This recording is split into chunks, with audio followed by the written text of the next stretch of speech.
Au moment même où les jésuites viennent d'élire son 30e successeur à la tête de la Compagnie de Jésus, paraît une biographie admirable de Ignace de Loyola par Enrique Garcia Hernán aux éditions du Seuil.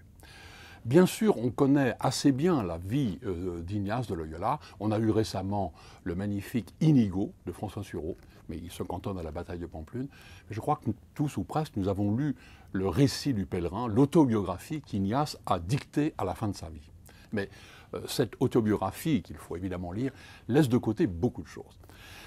Enrique Garcia Hernán est un historien qui n'est pas jésuite, il est spécialiste de l'Espagne et le grand mérite de sa biographie, c'est de replonger justement Ignace dans le monde hispanique et dans le monde romain, dans le monde parisien.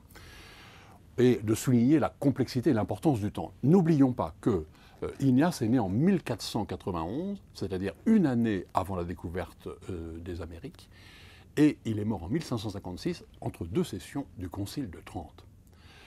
Et un petit signe, c'est qu'il a été sur les mêmes bancs de l'Université de Paris aux mêmes années que Jean Calvin. Donc l'auteur ne veut pas faire une hagiographie qui est en quelque sorte prédéterminée par la fin sainte et heureuse. Il suit les étapes de la vie d'Ignace. J'allais dire, à chaque fois, on ne connaît pas la suite. Et on est toujours un peu étonné de voir comment la Compagnie de Jésus a pu naître dans des circonstances aussi difficiles. Et avec une personnalité comme celle d'Ignace. Mais bon, quand on voit l'ensemble des réseaux qu'il constitue, on voit bien qu'il avait une capacité d'aimantation personnelle extraordinaire. Et surtout, peut-être son secret, évidemment, c'est qu'il donnait constamment les exercices spirituels dont il connaissait la fécondité. Je vous recommande vivement donc cette enquête minutieuse, fouillée.